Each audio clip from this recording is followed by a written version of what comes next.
The Intruder class dropship is a combat assault ship designed to support raiding operations or to attack heavily defended ground targets. The ship often takes the place of a lighter armed and armored Union Class dropship, especially when no BattleMech support is needed. The Intruder class is adept at carrying out various types of operations independently, from intelligence gathering to securing a foothold during an invasion. This dropship can fight in space or on the ground. The Intruder's well-armored, 3,000-ton hull contains a large assortment of weaponry, and its cargo section has a 675-ton capacity with enough area to carry up to 10 heavy vehicles. To provide aerospace support, there is a fighter bay on either side of the hull, each equipped with servicing support equipment and a single small craft cubicle. The Intruder often carries a pair of land-air mechs to provide a light mech force, which gives it great flexibility in its operations. Although the Intruder is classified as an attack craft, it has facilities for a company of Marines as well. The unit is used for ground combat, boarding operations, and scouting purposes.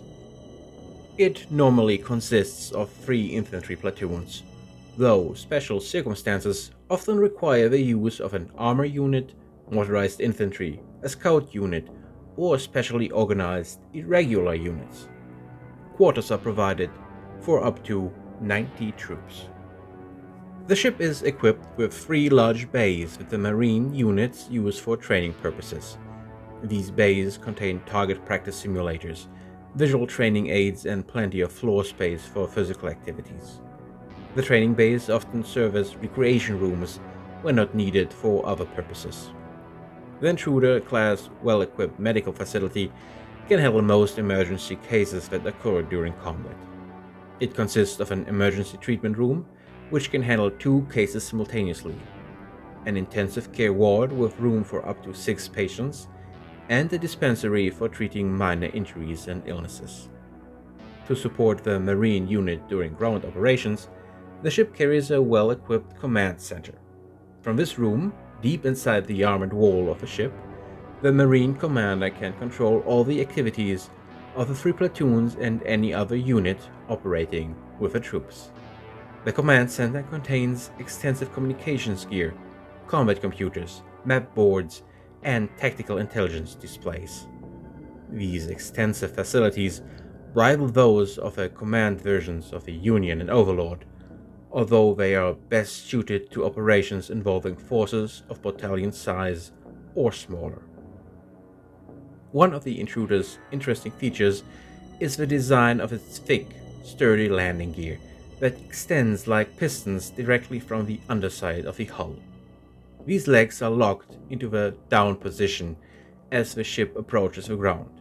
Once the ship has touched down and the shock of a landing has been absorbed, the landing gear retracts once more. This procedure protects the ship's relatively weak underside by preventing enemy troops or vehicles from getting under the ship. Prior to liftoff, the legs are extended again, raising the 3,000-ton hull off the ground.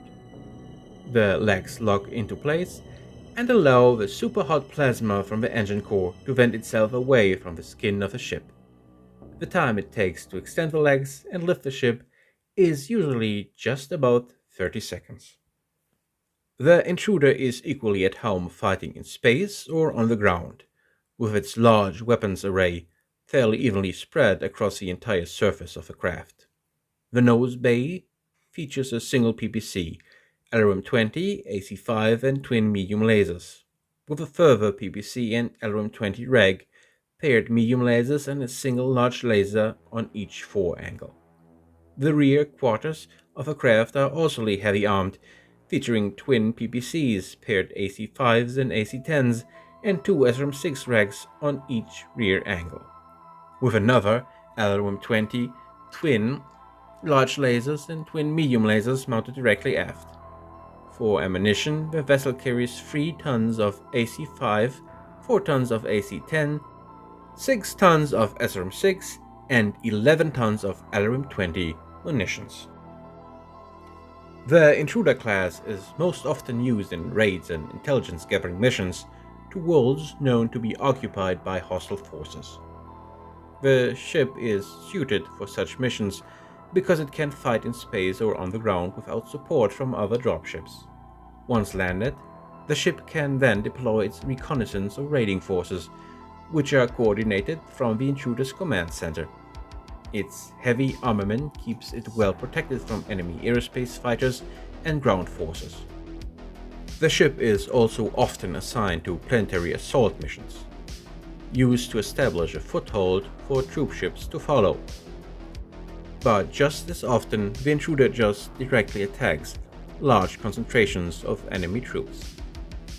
Variants: the Intruder of House Liao.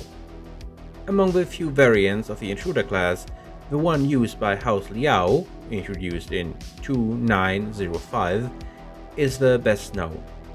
This ship is designed to pack a greater punch at close range through the modification of certain weapon mounts. The rear side-mounted autocannon 5s, half of the similar-mounted medium lasers, and 2 tons of ammo are removed, and 2 rear side-mounted autocannon 10s and 4 tons of ammunition are added. Also, to store all the equipment and required ammo, the ship gives up 6 tons of fuel. The Intruder of 3056. Andurian Aerotech, a division of the Free World's defense industries, is the largest producer of the Intruder. Andurian's production facilities were badly damaged during the Civil War in the 3030s, but the Free Worlds League reconstructed the facility and resumed production in 3046. The recovery of lost tech would also spur the company to introduce a new upgrade version of the Intruder in 3056. The entire weapons array of this upgrade version of the Intruder was replaced with lost tech equivalents. The PPCs were swapped with extended range models. The 2 Gauss rifles covering the rear arc and Ultra AC-5 in the nose replaced the autocannons. Artemis 4 FCS was added to the LRAM and SRAM racks. 2 ER large lasers and 2 large pulse lasers replaced their standard equivalents, and all 16 standard medium lasers were replaced with medium pulse lasers. Switching to double heatsinks allowed the craft to win twice as much heat as before, despite dropping 13 heatsinks total, and protection was increased with 74 tons of standard armor. The standard carrying capacity was reduced to 3 infantry platoons and general cargo to 850 tons, with only 88 bay personnel needed to man this reduced capacity. The clan's primary battle armor carrier dropship, the Sassanid class, is based on the Intruder, though it is considered a distinct design and not a mere variant.